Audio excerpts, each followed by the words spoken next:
그 뭐라 해야 될까? 지수만 놓고 보면 사실 최근에는 또 코스피는 뭐 2,500 위아래에서 좀 공방을 벌이고 있다 보니까 네. 그래서 그런지 모르겠는데 지금 테마주가 장난이 아닙니다. 네. 물론 이게 뭐 11월 또 언제까지 갈지는 모르겠습니다만 네. 정치 테마주, 그다음에 STO 관련주들. 그 샀어야 되는데. 최근에 테마주가 또 엄청나게 극성이거든요. 네. 이런 흐름을 좀 어떻게 보세요? 저는 이런 현상은 좀 지속될 것 같다. 뭐 내년에 뭐 총선부터 해서 이제 미국 대선부터 해서 굉장히 다양한 이벤트들이 있고 이제 뭐 금리에 대한 기대감이라든지 방향성이라든지 이런 부분들의 변동성이 있을 거기 때문에 뭐 움직임 계속 이제 확대될 부분이 있고 그리고 이제 아까 말씀드렸던 부분이 가장 큰 것 같아요. 그러니까 기관 투자자들에 비해서 이제 개인 투자자들의 힘이 세지다 보니까 이 변동성을 더 확대시키는 양상을 좀 보이고 있다라는 부분이 있기 때문에 변동성은 계속 이제 확대가 될 거다. 근데 이제 그 변동성이란 부분이 상향으로도 변동성이 있고 하향으로도 변동성이 있는 거잖아요. 근데 이제 먹을 때는 좋을 수는 있지만 이게 하향으로 잘못 탔을 때는 엄청난 하락 변동성을 나타낼 수 있는 부분이 있다 보니까 네.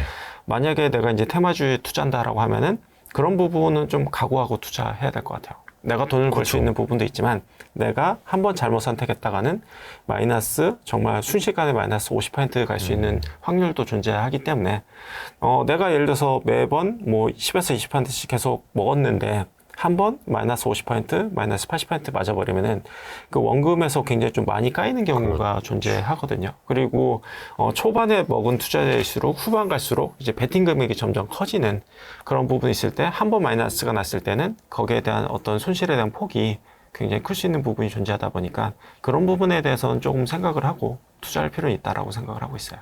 그렇죠. 사실 그래서 저도 얼마 전에 영상을 찍어서 올렸습니다만 정말 테마주 하고 싶으면 10% 이내에서 그렇죠. 전체 주식 포트 10%, 네. 5%. 그러니까 이게 금액에 따라서 네. 그러니까 저처럼 금액이 작으신 분들은 10%, 네. 금액이 크신 분들은 5%, 또 네. 계좌 분리해서. 네. 왜냐면 저도 항상 그게 인간의 본성 안에 있다. 네. 놀이하는 인간은 있다. 그래서 다만 위험을 좀 관리하셔라. 네. 자산 배분으로 그런 부분에 대한 리스크는 조금 해지를 할 필요가 있겠죠. 근데 또 최근에 보면은 그 성장주라고 하던 이른바 이제 적자 기업들, 네. 그 테마주뿐만이 아니라 요즘에 그 뭐라 해야 되나 뭐 금값도 많이 올랐고 네. 가상자산도 많이 오르지 않았습니까? 네, 네. 그래서 저는 이게 내년에 금리가 인하될 거라는 걸 지금 시장이 먼저 반영하는 것 아닐까 그런 자산들이 네. 또 그런 생각도 하거든요. 대표님의 생각 혹시 어떠세요? 네, 그 변수가 워낙 좀 많다라고 생각을 해요. 변수. 네, 그래서 예를 들어서 뭐 경기가 좀 안 좋아질 것 같으니 안전자산인 뭐 금에 투자하겠다라는 아이디어를 갖고 갈 수 있는 거잖아요. 네.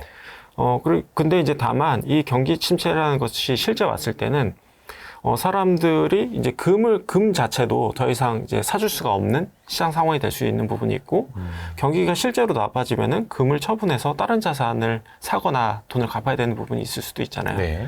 그래서 똑같이 경기 침체라는 팩터만 본다고 하더라도 이게 어느 구간에서는 금값을 올리는 역할을 하기도 하고, 어느 때는 내리는 역할을 하기도 하고요. 이런 것들의 또 중심에 서는 부분이 투자 심리라고 하는 부분들이 많이 작용을 할 것 같아요. 그래서 어떤 기대감, 그러니까 경기가 안 좋으니까 금값이 오르겠지, 경기가 나빠지니까 금값이 오히려 내리겠지, 이런 부분들에 대해서 심리에 따라서 굉장히 좀 요동을 치는 부분들이 있기 때문에, 그리고 제가 이제 한 가지 말씀을 드렸잖아요. 이제 그 경기라는 부분을 말씀드렸지만, 뭐 각국 정부의 금 보유량이라든지 아니면 뭐 채굴량이라든지 뭐 이런 워낙 다양한 변수들이 있다 보니까 뭐 한 가지 변수로 좀 이제 예측하기 좀 어렵다. 그래서 금이라든지 뭐 가상자산이라든지 다 비슷한 것 같아요. 그러니까 어떤 그런 심리들, 그리고 다양한 변수들, 워낙 복잡한 변수들에 대해서 이제 작용을 하다 보니까 저는 그래서 이제 투자를 하지 않는 것 같아요. 예측하기 어렵다. 그럼 변동성이 큰 네. 가상자산이라든지 그런 것들은. 네. 뭐 적자 기업도 마찬가지고요. 말씀하셨던 카테고리에 있는 것들이 다 그런 것 같아요. 그러니까 투자 심리에 굉장히 좀 많이 작용을 하고, 심리에 좌우되는. 네, 많은 변수들이 작용을 할 수 있다 보니 저는 예측 가능성이 떨어진다라고 보고 있고, 그래서 예를 들어서 나는 뭐 좀 자산을 좀 해지하고 싶어서 네. 금은 항상 포트폴리오 내 5% 가져가겠다. 저는 그런 거는 전혀 문제는 없는 것 같아요. 이제 다만 금값을 오를 거니까 난 이렇게 베팅할 거야. 경기가 이렇게 될 거니까 달러가 어떻게 될 거니까 난 여기에 베팅할 거야라는 관점에서 투자한다고 하면은 저는 성공 확률은 좀 높진 않을 것 같다라는 개인적으로 생각은 그렇죠. 가지고 있습니다. 자산 배분 차원이 아니라 가격 예측 네, 차원이라면 그거는 훨씬 더 한다면, 어렵다. 네. 맞습니다. 그래서 가치 투자의 기반은 어떤 예측 가능성, 네. 확률, 확률적인 접근에다 기반을 또 하고 있기 때문에 그게 아니라면 말 그대로 이제 배팅이 되는 거죠. 네. 물론 배팅도 확률로 하는 겁니다만은. 네. 맞습니다. 그래서 배팅이라는 표현에 대해서도 잘못 알고 계신 분들 많더라고요. 근데 이제 배팅을 해서 그러니까 승률의 문제인 것 같아요. 그러니까 승률이 높은 승률. 그렇게 했는데 저는 승률을 저는 저한테 투자하라고 한다면 저는 승률을 높일 자신이 없다. 네. 그런 뭐 가상자산. 네. 물론 그 이제 사람마다 성향은 다르겠습니다만 이건 여담입니다만 대표님은 네. 어느 정도의 승률이 가시권에 들어와야 네. 투자를 하세요? 이게 주식이 저를 비롯해서 여러 투자자들, 전문가들이 나와서 얘기하는 부분들이 있잖아요. 근데 네. 그게 항상 맞진 않아요. 아, 그럼요. 네. 예. 뭐 신이 아닌 이상. 네, 그래서 이제 승률로 봤을 땐 저는 60%만 넘으면 된다고 생각해요. 예. 그래서 제가 말씀드린 거에 한 60%만 맞아도 저는 시장 대비 앞서가면서 계속 투자할 수 있다라고 그냥 아니, 생각해 주시면 될 것 같아요. 솔직히 60%면 저는 어디 가서 그런 퀴즈를 많이 내거든요. 네. KBO, 네. 한국 프로야구에서 정규리그 1위 팀의 승률이 얼마인 줄 아냐고. 네. 대표님 혹시 아세요? 글쎄요, 모르겠는데요. 6할이에요, 6할. 0.6. 그러니까 네. 1을 100%로 봤을 때 0.6. 그러니까 네. 정확히 말씀하신 것처럼 60%. 네. 이번에 LG 트윈스가 그 6할, 네. 60%의 승률로 1등한 거거든요. 그러니까 어디 가서 70%, 80% 맞힐 필요도 없고 그렇게도 못한다. 네. 그렇죠. 60%만 맞추면 그 1등하는 거다. 네. 그래서 많은 분들이 이것도 이제 간과하고 계시는 거. 그리고 제가 저희 회사 직원한테 이야기하는 거는 펀드 매니저는 그러니까 연간 2종목에서 3종목만 잘 찝을 수 있으면 그 해는 시장을 이기면서 갈 수 있다라고 얘기를 하거든요. 속된 말로 하드 캐리. 네. 2-3종목이 그냥 하드 캐리해서 네. 수익률을 창출하는 게 너무 많아요. 그래서 이제 그런 종목을 발굴하고 노력해라 라고 저는 얘기를 하고 실제로 저도 그러려고 많이 노력을 하고 있어요. 그 예전에 이건희 회장님도 네. 1등, 그 1등 인재가 네. 나 뭐지 뭐 100명 먹여 살린다라고 하는 거랑 그거 똑같은 거죠. 네, 맞습니다. 그러면 이제 그 1, 2등 주식은 어디서 나옵니까? 1, 2등 주식은 저희가 이제 분산 투자라는 네. 이유가 네. 그 중에서 1, 2등이 뭐가 나올지 모르기 모르니까. 때문에 사실 그쵸. 분산 투자하는 거고요. 그래서 이제 의도치 않았던 종목들에서 사실 나온 경우가 많아요. 오. 네, 저희가 좋다고 생각했지만 예. 그게 1등까지 오를 줄은 몰랐던 주식들.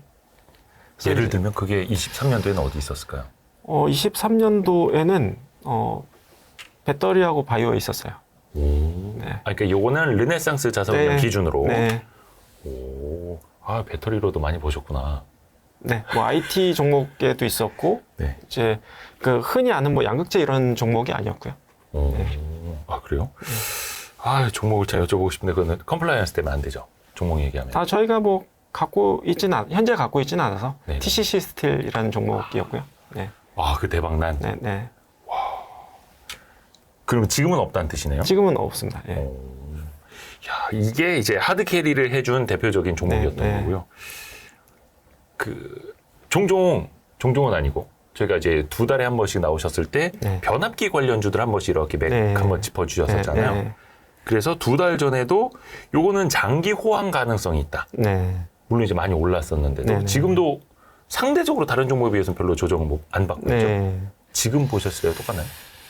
근데 이게 참 어려운 게 저희도 이제 언제까지 이 호황이 지속될 수 있을 것이냐라고 물어본다 하면은 저희도 모르고 그 업체도 모를 거예요, 아마.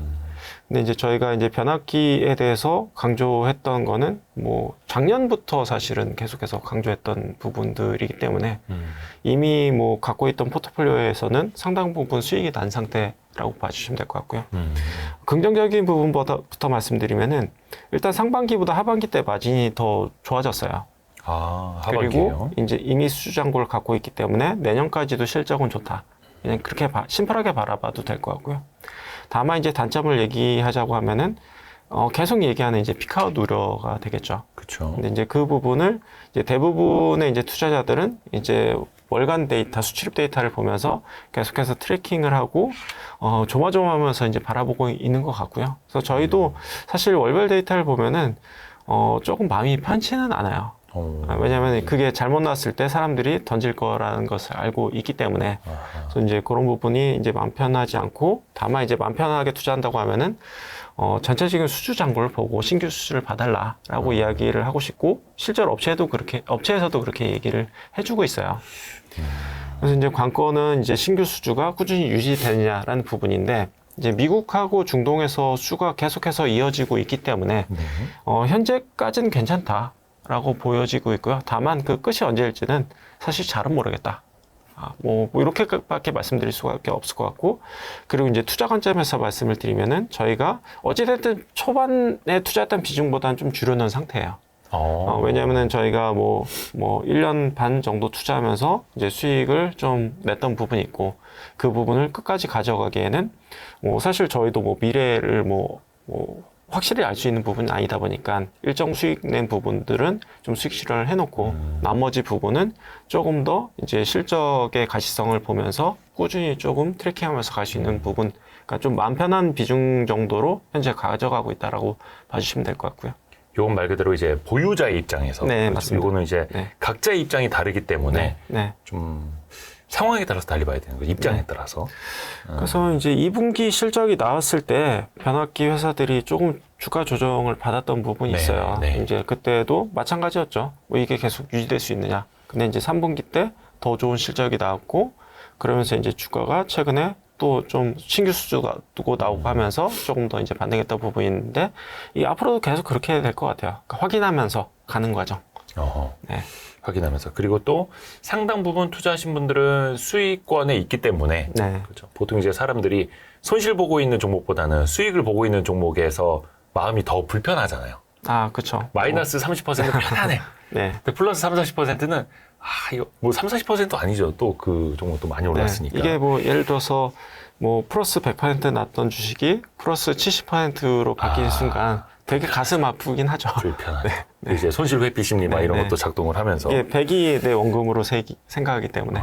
근데 이제 그런 부분들은 주가만 보기보다는 뭐 우리가 생각했던 아이디어나 이제 업황이 계속해서 제대로 가고 있는지 기준으로 판단해야 될 것 같아요.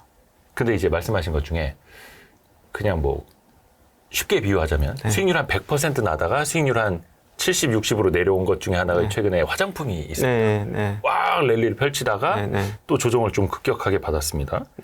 요거는 어떻게 보세요? 화장품 미용은? 이게 우리나라 시장만 그런지 우리나라가 이제 대부분 시클리컬 성향이 강해서 그런지 몰라도 사이클 피크아웃 뭐 이야기가 뭐 항상 뭐 시장을 짓누르는 것 같고요. 근데 다만 변압기도 그 시클리컬 문제로 인해서 조정받았다가도 다시 한번 분기 실적이나 수주를 확인하면서 재차 상승을 보였듯이 저는 화장품도 비슷한 양상을 좀 보이지 않을까라고 생각을 하고 있어요. 재차 상승 가능성이 있다고요? 그러니까 이제 그 향후에 실적이 저는 시장의 기대치보다 더 꾸준히 잘 나올 가능성이 높다라고 보고 있기 때문에 다시 이제 상향 트렌드로 따라갈 수 있지 않을까라고 보고 있는데요. 그 이유가 이제 글로벌 트렌드 자체가 좀 바뀌고 있다고 생각을 해요. 글로벌 트렌드 자체가 뭐 예를 들어서 우리나라에도 뭐 아모레 퍼시픽이나 뭐 LG 생활건강 이런 업체들이 이제 과거에 잘했었다라고 하면은 지금은 오히려 이제 인디 브랜드라고 해서 우리가 뭐 신생 업체들, 뭐 기존에 못 보던 업체들, 뭐 기존에 이제 크리에이터가 갑자기 자기 이름을 걸고 브랜드를 만들어가지고 이제 그 상품을 출시하고 이런 시장이 굉장히 빠르게 확대되고 있는데 그거는 우리나라뿐만 아니라 미국, 일본, 뭐 동남아 다 똑같아요. 그러다 보니까 이제 그런 이제 크리에이터들의 제품을 누가 만들어주느냐. 결국엔 이제 ODM 업체들이라고 보면 될 것 같고요. 그리고 이제 글로벌 트렌드에 맞는 부분이 최근에 이제 소비 침체를 가능성을 말씀드렸지만, 미국 이제 블랙 프라이데이 때도 소비를 보면은 고가 제품의 소비는 줄고 저가 제품의 소비는 오히려 굉장히 많이 증가했거든요. 그래서 지금 트렌드 자체는 고가 소비는 줄고 저가 소비는 증가하는 구조, 그리고 인디 브랜드의 확산, 이런 것들이 단기간에 끝날 트렌드라고 저는 보고 있잖아요. 그리고 우리나라 ODM 업체들이 잘 되는 이유는 우리나라의 가장 큰 고유한 특성은 가성비에 있거든요. 가격 대비했을 때 퀄리티가 되게 높다. 라고 하는 부분이 어떤 업체들이 맡긴다고 하더라도 굉장히 퀄리티 높은 제품을 우리나라 회사들, ODM 업체들이, 화장품 업체들이 만들어주고 있거든요. 그래서 글로벌 트렌드에도 맞고 지금 소비 트렌드에도 맞고 전체적인 이런 트렌드가 저는 단기간에 끝날 트렌드는 아니다라고 보고 있기 때문에, 그리고 이제 이런 트렌드는 사실 과거 1, 2년부터 조금씩 변화하기 시작을 해왔는데, 올해 들어서 굉장히 좀 크게 눈에 띄게 발생했던 부분은 결국에 이제 중국이 이제 의미 있게 비중이 내려오면서 네네네. 이제 다른 이제 일본이라든지 미국이라든지 이런 비중이 의미 있게 증가했고, 이쪽에서 성장이 전체 매출액에 차지한 비중이 의미 있게 증가했다라는 게 올해의 가장 큰 변화였다라고 봐주시면 될 것 같고요. 그래서 저는 이건 단기 트렌드가 아니다. 이제 내년에 소비가 조금 둔화된다고 하더라도 이런 트렌드는 계속된다라고 보고 있기 때문에, 뭐 IT와 더불어 저희는 이제 화장품 ODM이 저희 포트폴리오의 가장 중요한 두 가지 축 중에 하나로 지금 가져가고 있는 상태입니다. 그러니까 오히려 소비가 둔화되고 전반적인 경기가 안 좋을수록 중저가 화장품을 찾게 된다. 약간 이런 논리일 수 있고요. 그래서 이제 다만 이제 한 가지 제가 우려하는 부분은 경기가 안 좋은데 화장품이 팔리겠어? 그러면서 이제 화장품 주가가 떨어질 가능성도 저는 배제하지 않고 있어요. 그런 우려가 반영되면서. 그래서 다만 오히려 그럴수록 이제 더 사야 된다라고 보고 있고요. 화장품은 빠지면 사자. 다만 그 이제 논리를 이제 말씀해 주신 걸 이제 이해를 좀 하신다는 판단하에. 네. 빠지면 사자가 아니라 들고 있고 빠지면 더 사자. 네. 야. 근데 그 화장품하고 미용 의료기기랑 좀 트렌드가 같이 간다고 보세요? 아니면 좀 다르다고 보세요? 좀 다른 것 같아요. 좀 다를까요? 네. 왜냐면 이건 이제 시술 받는 영역이 좀 고가니까. 네. 그 시장 자체가 좀 다른 것 같고요. 이제 미용기기 같은 경우에는 이게 사실 이것도 똑같아요. 그러니까 가성비. 해외 장비가 예를 들어서 1억에 살 수 있는데 우리나라 장비는 뭐 5천만 원에 살 수 있고, 그리고 뭐 카트리지라든지 뭐 키트 이런 것들을 조금 이제 좀 서비스 차원에서 많이 공급해주고 뭐 이런 것들이 뭐 의사들로 하여금 뭐 선택할 수 있는 충분한 요인이 됐었던 부분이 있었기 때문에 과거 한 2, 3년간 계속해서 증가할 수 있었던 부분이 있었고요. 네. 다만 저는 지금은 또 다른 영역으로 가고 있다고 생각해요. 미용기기 같은 경우에는. 그래서 이제 과거에 이제 가성비 측면에서 5천만 원에 출시했다라고 하면은 이제는 이제 8천만 원짜리 1억짜리 장비도 이제 출시를 계속 하고 있거든요. 국내 업체들이. 그래서 이제 가성비에 벗어나서 조금 더 이제 퀄리티 쪽으로 조금 진화하고 있는 그런 모습들이 좀 보이고 있고요. 그리고 이제 뭐 저주파라든지 뭐 레이저라든지 뭐 각각이 차지하고 있는 카테고리들이 좀 있어요. 네. 근데 이제 그 카테고리를 벗어나서 다른 영역으로 확대를 한다든지, 아니면은 내가 이제 우리나라 시장을 주력을 하고 있었는데 뭐 남미라든지 북미라든지 아니면 뭐 일본이라든지 이런 쪽으로 이제 신규를 진출한다든지 이런 쪽에 어떤 변화들이 나타나고 있거든요. 그래서 만약에 이런 변화라는 부분은 이제 두 가지 가능성은 있는 것 같아요. 첫 번째는 향후에 이제 매출액이나 이익이 이제 드라마틱하게 이제 좀 계단식으로 증가할 수 있는 부분 한 가지가 있고요. 네. 만약에 전략을 잘못 짠다고 하면은 오히려 이익률이 하락할 수 있는 부분이 있겠죠. 진출했을 때 초기 비용이라든지 비용, 네. 재고 부담이라든지 이런 부분들이 존재할 수 있기 때문에, 그래서 미용기기 업체들은 저는 이제 세컨 라운드가 시작이 됐다. 그래서 이제 세컨 라운드, 2라운드가 시작됐다. 네네. 그래서 이제 1라운드는 가성비로 이제 미국의 고가 제품을 대체하는 시장에 들어갔다고 하면은 이제는 이제 제품을 다변화하든지 아니면 고가 라인으로 가든지 아니면은 판매하고 있는 구가를 다변화하든지 이런 식으로 뭔가 진화가 필요한 시점으로 되고 있기 때문에 업체별로 이런 전략에 따라서 이제 크게 이제 재편이 될 수 있다. 이렇게 바라보고 있습니다. 근데 이게 미용기기도 회사 이제 꽤 많아졌어요. 우리나라 네, 상장사만 하더라도. 그래서 야, 이게 참 경쟁이 더 치열해지는 것 아닌가라는 생각도 들고 그 많은 상장사 중에 어떤 기준으로 이제 골라낼 것인가 하는 것도 또 고민이 되지 않습니까? 네. 그게 되게 어려운 것 같아요. 왜냐면 이제 업체별로 다 다를 거기 때문에. 근데 이제 한 가지 말씀드릴 수 있는 부분은 아직까지 출혈 경쟁으로 양상은 보이고 있지 않는 것 같아요. 아, 출혈 경쟁은 아니다. 네. 왜냐하면은 사실 우리나라에도 이런 미용기기의 시술을 받는 인구 수가 이제 과거에는 좀 적었다고 하면은 지금은 되게 많이, 그러니까 모수가 되게 많이 증가한 거죠. 그래서 소득 수준도 올라오고 업체도 많이 증가했지만 그런 이제 시술 받는 분들도 숫자가 엄청나게 증가를 했고 그리고 이 시술이라는 부분이 그냥 한 번 받고 끝나는 게 아니에요. 결국에는 이제 6개월이 됐든 1년이 됐든 재시술을 받아야 되는 부분이 있고 그리고 이걸 경험해 보지 않으면은 그걸 왜 받아라고 할 수 있을지 모르겠지만 한 번 받게 되면은 좋아진 걸 느끼고 그게 이제 정상 수준으로 돌아오면은 본인은 되게 나빠진 걸로 인식이 할 수밖에 없거든요. 그게 정상이었는데. 네, 그렇죠. 그게 과거의 네 정상에서 이제 모습이었는데. 좋아진 건데 정상으로 돌아오면은 이게 되게 나빠졌다라고 생각을 할 거기 때문에 네. 이거는 반복 인간의 심리다. 구매가 나타날 수밖에 없어요. 수익률이랑 똑같네요. 아, 그렇죠. 네, 내 수익률은 뭐 한 20%였는데 한 50% 갔다 20% 내려오면 이제 막 와, 이게 비정상 갖고 네, 봐야 되나. 내가 진짜 피부가 막 푸석해진 것 같고 윤기가 없어진 것 같고 막 네. 수분도 없어진 것 같고 막 그럴 수밖에 없거든요. 그래서 이 시장 자체는 저는 앞으로도 계속 성장하는 시장이다. 혹시 대표님도 좀 맞으셨어요? 저는 맞은 적은 없습니다. 없으세요? 네. 왜 좀 스터디하니라고 다들 좀 하시던데. 근데 아직까지는 네. 그러니까 대표님이 이게 이제 뭐 남자가 옷도 안 사고 네. 피부도 안 하고. 아직까지는 심리적인 장벽은 있는 것 같아요. 그러니까 남자가 그런 시술을 받는다는 거에 대해서, 그러니까 대부분의 보편적인 남성들은 좀 거기에 대한 어떤 뭐 거부감이라고 할까요? 그런 게 아직까지 있는 것 같고요. 다만 오히려 젊은 매니저들이 되게 많이 받는다고 하더라고요. 맞아요. 또 스터디하면서. 남자 매니저들이. 네. 근데 이건규 대표님은 미용기기로는 그냥 돈만 벌자. 예뻐질 생각은 안 하고 돈만 벌자. 네, 주변에 많이 물어보자. 하신 분들한테 물어보면 된다. 네. 근데 요것도 어떻게 보면 이제 2라운드가 시작됐고 네. 길게 가는 시장이다. 네, 업체별로 뭐 많이 차별화될 것 같다. 업체별로 차별화. 네. 그 아까 말씀해 주셨던 고가 라인, 지역 다변화, 제품 네, 다변화, 거기에 어떻게 전략을 가져가느냐에 따라서 해외 진출 전략에 네, 따라서도 네.